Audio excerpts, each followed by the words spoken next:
Ante todo quisiera comenzar diciendo que hacer este podcast de A Fondo aquí desde Cali, cuando se han sucedido todos los hechos que conocimos, yo creo que es un acto que nos demuestra que en el país hay personas, instituciones y también gremios que están lejos de estar cediéndole espacio a los violentos. Y yo creo que eso es muy importante en estos momentos en que todos, en diferencia de ideologías, tenemos que cerrarle la puerta a los violentos. Y con esto, pues, quiero dar comienzo a este podcast a fondo desde Cali con la ACP, que yo creo que es una oportunidad muy interesante para entender cómo a través de esta agremiación pues se ha transformado un sector y todos los desafíos además que enfrenta, porque no solamente ese sector tiene que enfrentarse a cambios, sino casi que todo el mundo, como estamos viendo. Pero antes de entrar en ese tema que tiene que ver con la transición energética, yo quisiera preguntarle primero a Frank Pearl, ¿por qué decidió usted seguir adelante con este congreso? Porque me parece que en estos momentos todo el mundo le decía, oiga, pero en Cali, mire todo lo que está sucediendo en Cali. Y usted, yo lo llamaba, le decía, ¿todo bien? Digo, todo bien, aquí seguimos y no nos vamos a ir. Buenos días. Claro, hubo varias personas que nos dijeron que teníamos que cancelar el evento, pero es que la Asociación Colombiana de Petróleo y Gas y el empresariado colombiano somos una apuesta por Colombia. Nosotros somos una apuesta para que este país progrese y se transforme. Y cuando uno hace apuestas de esta envergadura, nunca puede dar un paso atrás y nunca puede desfallecer. Y tiene que tener el carácter y la tranquilidad y la confianza para tomar decisiones que también son simbólicas. Estamos aquí apoyando a Cali, apoyando al Valle del Cauca, apoyando al Cauca. Desde el empresariado colombiano, cuando uno mira a Colombia, debe tener claro que toda la riqueza que vemos la han forjado los empresarios colombianos de todos los tamaños durante más de 200 años. El papel del Estado es redistribuir esa riqueza. Entonces aquí también hacemos un llamado a que se valore el papel que tiene el empresariado en la construcción de la sociedad y también en términos de sostenibilidad, un concepto más amplio de sostenibilidad. Esto tiene que ver con sostenibilidad institucional y con sostenibilidad democrática.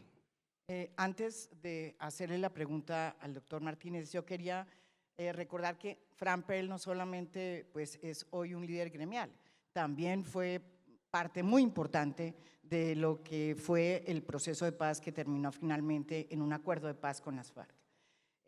¿Qué siente usted con todo lo que sucedió desde el sábado en Colombia cuando se conoció el atentado contra Miguel Uribe Turbay? Yo tengo que separar lo que siento de las decisiones que tengo que tomar, porque cuando esto ocurrió el sábado, sentí un profundo dolor por él, por su familia, un dolor personal y una enorme frustración, porque uno de los objetivos de trabajar 11 años para buscar el fin del conflicto de Colombia era lograr la separación entre la violencia con armas y la política. Y eso se rompió el sábado después de más de 30 años. Entonces, desde ese punto de vista, puede considerarse como un fracaso, es una gran frustración, pero sería un fracaso únicamente si uno no para y reflexiona y dice qué hubiéramos podido hacer distinto, porque aquí hay que sacar adelante y ese objetivo hay que lograrlo. Alejandro, usted estaba al frente del cañón, al pie del cañón en los 90, cuando pasaron muchas cosas que no queremos que vuelvan a pasar, no queremos volver a esa época de Colombia. En ese momento muchas cosas sucedieron en la ACP. ¿Por qué no nos cuenta qué fue lo que vivió y ¿Y cómo lee este momento que está viviendo el país como líder gremial, que es después de tanto tiempo de estar en esto? Sí, muchas gracias, Frank, muchas gracias. Buenos días a todos. En los primeros 30 años de la ACP se llamaba Centro de Información de la Industria Petrolera, y su nombre lo dice todo, un centro de información. Pero en diciembre del 85 Cañolimón empezó a producir y cambió la balanza cambiaria de este país. Y en el 91 apareció Cusiana y Cupiagua. Entonces, la industria petrolera recibió la luz, el reflector del país. Se volvió una industria importantísima. Pero el contexto era un contexto muy complejo. Pues a finales de los 80, ustedes saben que a la gente la mataban y no sabíamos quién. Fue terrible. Mataban precandidatos y no sabíamos quién. Si eran, en ese momento no sabíamos si eran narcotraficantes, guerrillas, no sabíamos. Y la industria se volvió enormemente importante. Y el centro de información había que transformarlo. Entonces las compañías hicieron una encuesta, en el CIP hicieron una encuesta, y las compañías dijeron, sí, transformemos, porque queremos tener un gremio que sea interlocutor frente a los tomadores de decisión y frente a la sociedad, y que pueda llevar nuestras propuestas, nuestros análisis, nuestras proyecciones, un gremio muy técnico, pero influyente, y allí surge la ACP. Claro, en ese contexto, nosotros teníamos que el ELN nos tenía como objetivo militar a la industria petrolera y a las personas que trabajamos en la industria petrolera. Atacaba constantemente la infraestructura. Ustedes se acordarán cómo Cañolimón Coveñas era objeto. En un principio volaban el oleoducto y se generaba el daño ambiental.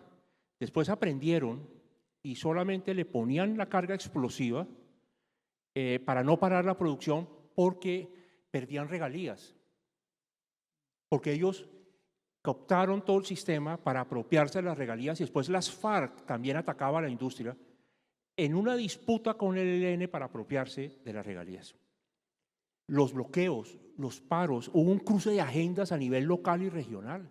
El señor que quería que la carretera se la pasaran por enfrente de su finca, el que quería que le pavimentaran la carretera, el sindicato que quería ampliarse a la industria de hidrocarburos. Surge la ley 99 del 93 y cogen a la industria petrolera, y eso me lo dijo el ministro Manuel Rodríguez, por Pareto ustedes van a arrancar con todo el tema de licenciamiento ambiental, y eso surgió con una enorme cantidad de demoras burocráticas injustificadas. Eso duraba año y medio, después lo bajamos a 6 meses. En fin, era un escenario enormemente complejo y la industria no tenía cómo interactuar con el gobierno en una forma fuerte, fundamentada. Entonces deciden transformar ese centro de información y cometen el disparate de nombrarme a mí con 33 años de edad, y 20 años después salí, y un gremio muy fuerte hoy, bajo el liderazgo de Frank, un gremio reconocido a nivel nacional, con una gran capacidad de influir, con unos aportes estupendos al país. Yo me siento realmente muy orgulloso en lo que se ha convertido en la ACP realmente. Es un gremio de primera línea y bajo un liderazgo espectacular. Frank, usted que además estuvo como negociador del ELN, hoy está de líder gremial, de un sector que, digamos la verdad, ha sido blanco pues de muchas críticas por parte del propio presidente Gustavo Petro, por cuenta del tema de la transición energética. En el fondo es una decisión que ya se tomó hace mucho tiempo en el mundo, porque pues por muchísimas razones, cambio climático, se va a acabar el petróleo, en fin, se está dando. ¿Usted qué podría decir que es la conversación más importante hoy que no se está teniendo con el presidente Gustavo Petro en materia de transición energética, en materia de los empresarios? Porque evidentemente En todos los países del mundo, la transición energética tiene que hacerse con el sector, con las empresas, porque entonces, ¿cómo vamos a hacer la transición energética? El tema de la transición es solamente la punta de un iceberg, de una conversación más amplia que no se está teniendo con este gobierno, pero además que no ha ocurrido, por ejemplo, en el último siglo en Colombia, y es cuál es el modelo económico que Colombia quiere tener. Porque nosotros no tenemos ni el modelo de libre mercado americano, ni el modelo de provisión de bienes públicos de los países europeos, pero tenemos los impactos negativos de ambos modelos. Tenemos una desigualdad enorme por consecuencia de las externalidades de un libre mercado que está distorsionado, y tenemos una falta de provisión de bienes públicos que impiden la competitividad, la formalización de la economía y el desarrollo. Entonces, la conversación que hay que tener en Colombia, y no se va a poder tener con Gustavo Petro ni con este gobierno, y hago este paréntesis. ¿Por qué no? Porque este gobierno habla de diálogo social. Cuando uno habla de diálogo, tiene que estar dispuesto a escuchar, especialmente a quienes piensan distinto. Y cuando uno está dispuesto a escuchar, tiene que estar dispuesto a actuar.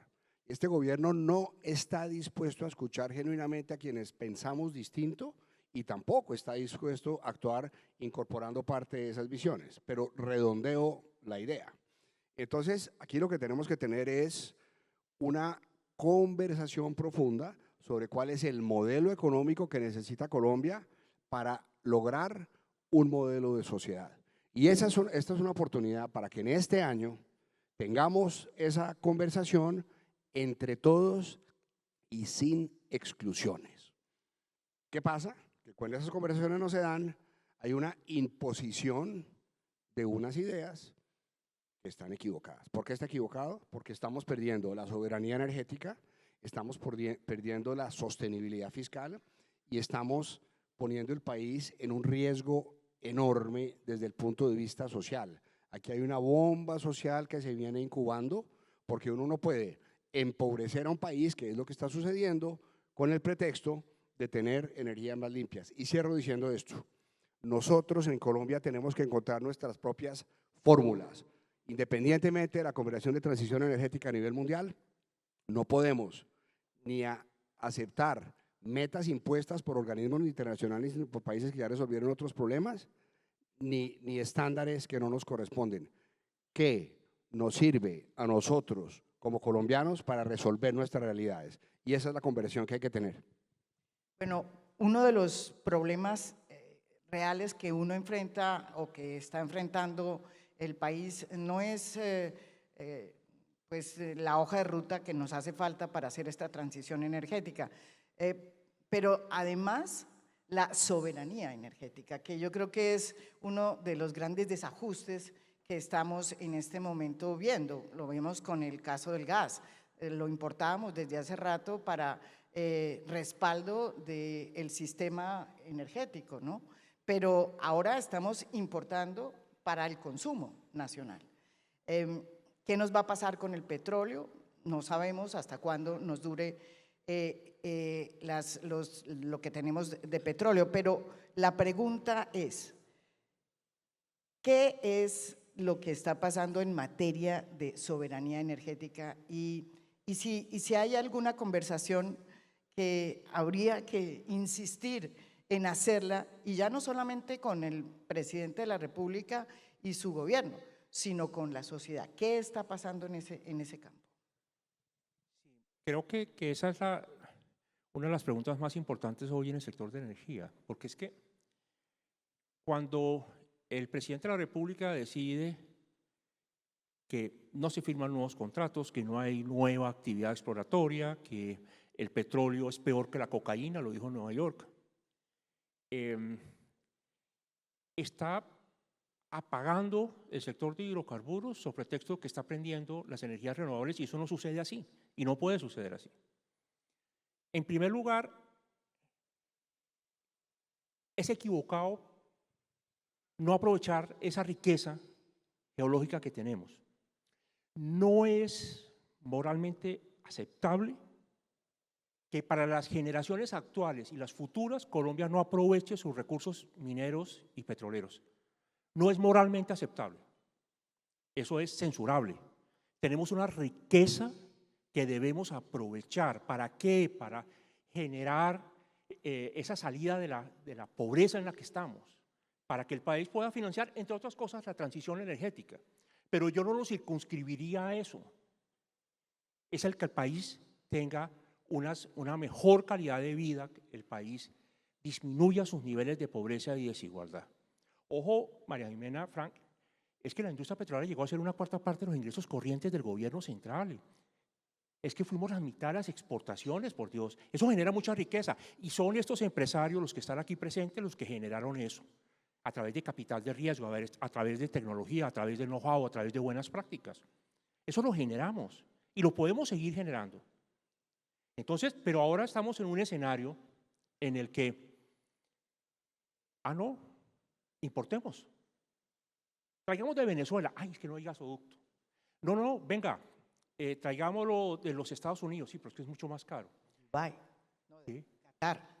No, de Qatar, cierto. Y entonces, traerlo desde Qatar en buque, pues imagínense a cuánto costará eso. Y además, yo no creo que los cataríes nos lo vayan a vender subsidiado.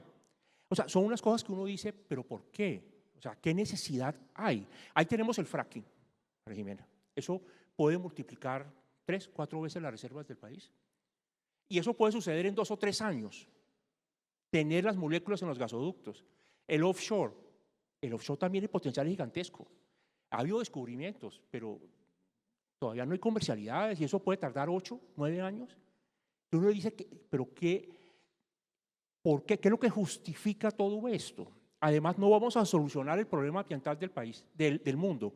Lo que sí es cierto es que nos estamos empobreciendo y eso es censurable moralmente hablando.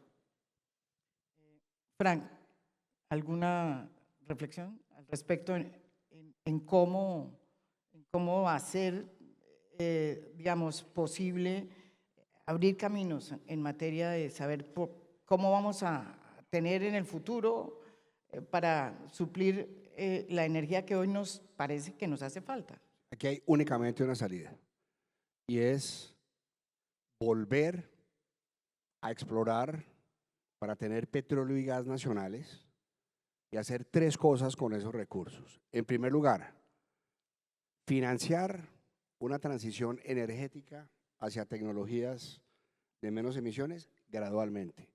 En segundo lugar, tenemos que meternos de lleno a optimizar el sistema general de regalías y otros mecanismos donde hay recursos que no se han invertido bien para formalizar las economías regionales, diversificarlas y empezar a modernizar el país. Y en tercer lugar, lo más importante, lo dijo Alejandro, reducir las brechas sociales. Esos son los objetivos. ¿Cómo se hace eso? Sacando todo el petróleo y todo el gas que tenemos de la mejor manera.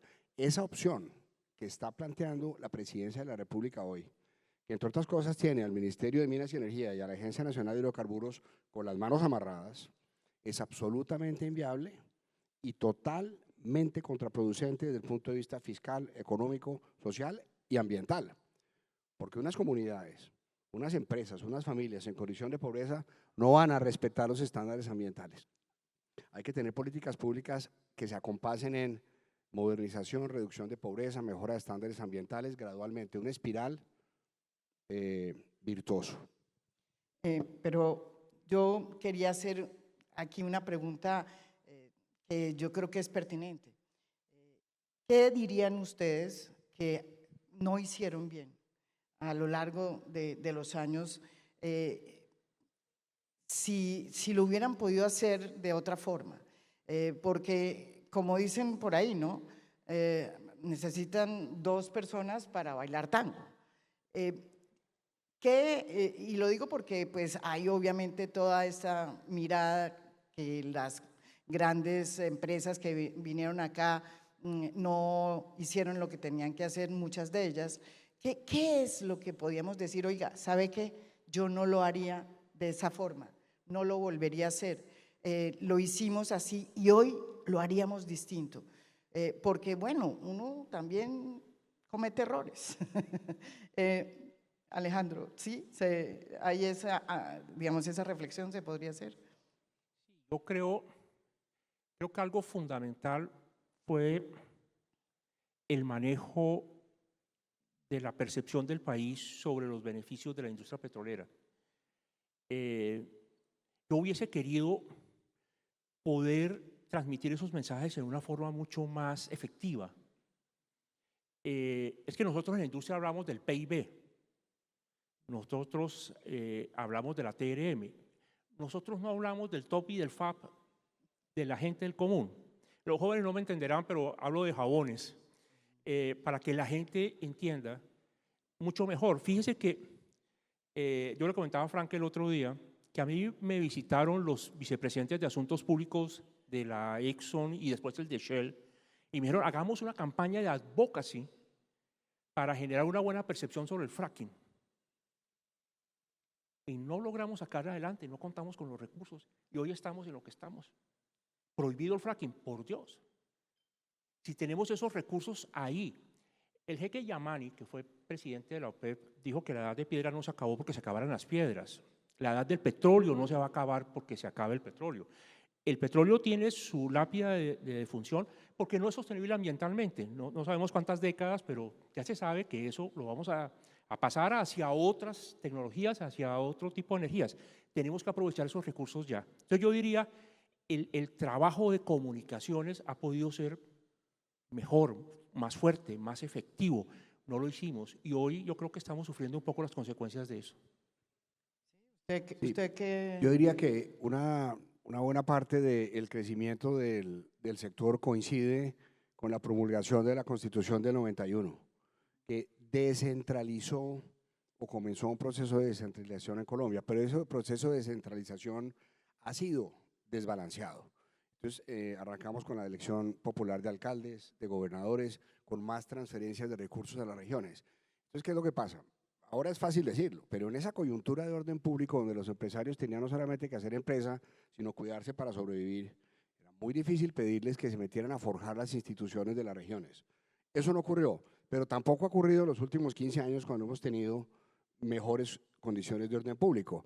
Yo creo que el reto grande que tenemos hoy es que tenemos que meternos a forjar la institucionalidad de las regiones, porque es que la realidad es que los habitantes de los municipios y de los departamentos productores no han visto los beneficios de la actividad del sector como debería haber sucedido. Y eso sucede porque la plata se va como agua entre los dedos entre la politiquería, la institucionalidad, y hay excepciones valiosas, y la corrupción. Entonces tenemos, si nosotros no resolvemos el tema del sistema general de regalías, no hay sector que pueda sustituir la función del Estado. Y tenemos que dejar de pensar que las empresas están para sustituir el Estado. El Estado tiene que hacer su función y las empresas la suya. Pero en un país como Colombia, que está en formación, sí tenemos que meternos a forjar esas instituciones y tenemos que meternos en la boca del lobo para resolver ese problema. Mira, ¿me dejas complementar un poco eso? Perdóname. Pero claro que sí. Yo creo que el 101 del curso de Economía de los Recursos Naturales no renovables es que el petróleo y la minería en sí mismos no generan riqueza, por sí mismos no generan riqueza. Hay que lograr una sustitución de activos del petróleo y de la minería hacia el desarrollo económico. Y eso pasa por lograr ese fortalecimiento institucional, eso pasa porque se inviertan bien la renta petrolera, particularmente en las regiones. Hoy al director de la Cámara de Comercio de Casanare decía, vea, se ha invertido 1 billón y pico en tal periodo y no se ha visto el avance en el Gini. Y yo decía, hombre, por Dios, con toda la plata que la industria petrolera le ha generado a este país, probablemente debemos trabajar más y ahí se me salió en primera persona plural. Claro, yo estoy en el GLP, soy presidente del gremio GLP. Debemos trabajar en lograr que haya esa sustitución de activos, ¿sí? Que realmente el petróleo se vuelva en desarrollo. Ahora, no es nuestro deber estrictamente hablando. Nuestro deber es generar la riqueza y le corresponde a las instituciones invertirla bien y volverla a desarrollo. Nosotros podemos ayudar y seguir, y este tipo de foros sí que ayuda para eso. No hay que olvidar que el propio director de Planeación Nacional, Alexander López, antes de salirse dijo que se habían robado, en un informe que él sacó, impresionante la cifra, 12 billones de pesos de regalías. Yo creo que eso es lo que detectaron, pero se han robado mucho más. Pues hay que hacer las cuentas. Cojamos cualquier departamento de Colombia, miramos cuánto ha recibido en regalías, dividámoslo por el número de habitantes, miremos el ingreso per cápita de ese departamento. Yo hice las cuentas, es 3 o 4 veces inferior al promedio nacional. Si se hubieran invertido las regalías, tendríamos multiplicador de capital, multiplicador de crédito, otros efectos micro y macroeconómicos que son que suben el ingreso per cápita. Entonces, en los últimos 40 años se han robado mucho más de eso, se han perdido. Pero no solamente es el tema de los robos, es el tema de falta de capacidad técnica para formulación de proyectos, errores en la ejecución de proyectos, en la escogencia de los proyectos. No promueven la competitividad, no promueven la formalización. Entonces, digamos, aquí tenemos que actuar desde lo positivo y forjar la institucionalidad. Aquí no se trata de buscar culpables. De nada nos sirve mirar al pasado para señalar culpables.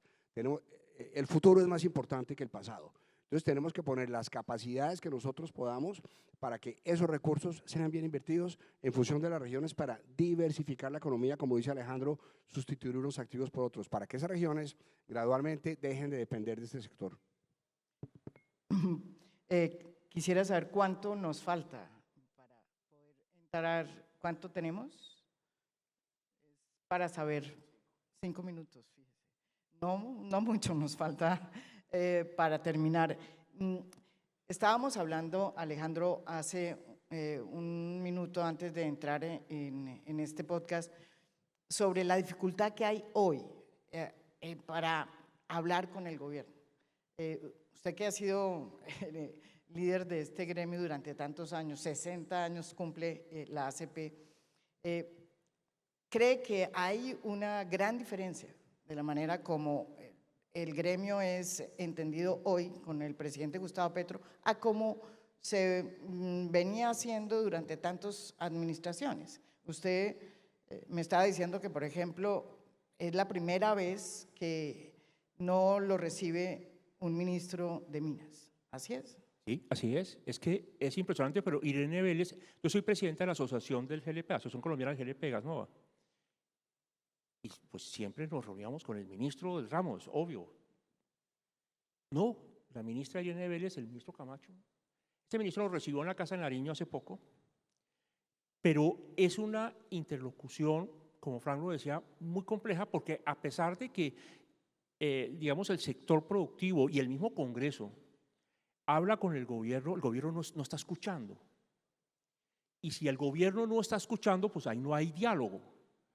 Entonces, eso es un imposible. Probablemente con la Asociación de Energías Renovables de Alexandra, que fue vicepresidente de la ACP, hoy es la presidente de SER, sí hay interlocución, pero con los combustibles fósiles no, y es oídos sordos. Entonces, así no es posible avanzar, porque se está imponiendo una ideología, ¿sí? Y eso está generando pobreza en el país, eso es la verdad.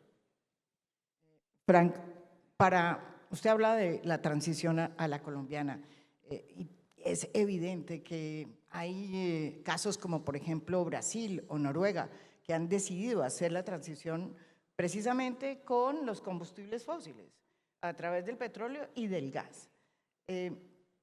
Nosotros, ¿en qué vamos? ¿Cómo es esa situación? Nosotros estamos muy mal parados porque la Presidencia de la República compró una visión que además no está sustentada técnicamente. Para que haya una transición, las fuentes de energía tienen que cumplir con 3 criterios: eficiencia energética, eficiencia económica y eficiencia en el uso de los minerales. Si el mundo hiciera hoy el tránsito totalmente a energías entre comillas renovables, el inventario de minerales en el mundo se agotaría entre 10 y 12 años. Es decir, hoy no hay con qué. Eso no es sostenible. Entonces, atendiendo la realidad colombiana, nosotros no podemos pretender ser pioneros de adoptar unas tecnologías que no están probadas con unos costos económicos y sociales enormes. Aquí hay que ser seguidores e ir adoptando gradualmente esas tecnologías con los recursos que producen los hidrocarburos y haciendo las otras 2 cosas que dijimos: diversificación y formalización y modernización económica y transición social. Entonces, ¿en qué estamos? En un momento en que la realidad nos obliga digamos, a recalcular. Hay que corregir el rumbo. Eso es lo que hay que hacer, corregir el rumbo y lograr lo que la democracia colombiana casi nunca ha logrado en ningún tema grueso, y es nosotros somos un sistema democrático que no ha logrado generar consensos en temas complejos. Una democracia que funciona es una democracia que es liderada por actores que logran consensos sobre temas complejos. Esa es la tarea que tenemos. ¿Y usted qué le diría al presidente Gustavo Petro? O sea, ¿qué planteamiento le haría? Que si la base de su programa de gobierno es la gente, estas decisiones lo que han hecho es, y seguirán haciendo, es perjudicar a los colombianos que están en más estado de vulnerabilidad. Si lo que quiere es trabajar para las personas que nunca fueron escuchadas, que están fuera del sistema, que están en la economía informal, estas políticas lo que están haciendo eso es debilitando esos grupos poblacionales. ¿Cómo lo está compensando? A través de tomar el presupuesto general de la nación, reducir la inversión, aumentar el gasto, romper la regla fiscal, aumentar el déficit y financiar con caja de corto plazo unos auxilios que no son sostenibles, porque otro de los problemas que tiene la economía colombiana es que tenemos un régimen de subsidios distorsionados. Para que en una economía los subsidios funcionen tienen que ser condicionados y no pueden ser permanentes en el tiempo. Entonces, yo le diría que sus políticas están yendo en contra de sus objetivos más importantes y que es momento de revisarlas. Nunca es tarde para cambiar un rumbo y mejorarlo. Bueno, muchísimas gracias. Se nos acabó. ¿Usted quería rematar algo? Simplemente decir, María, el país ya sabe y la humanidad tiene la experiencia de que estatizar la economía es un fracaso.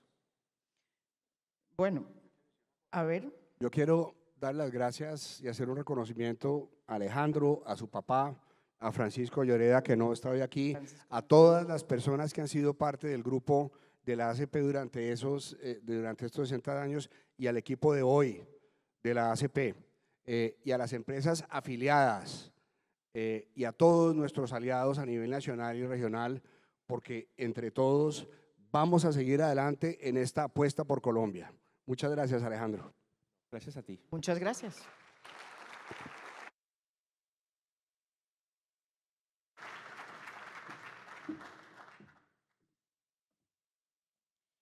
Gracias, María Jimena, Alejandro y Frank, por la participación en este episodio del podcast A Fondo con María Jimena Duzán.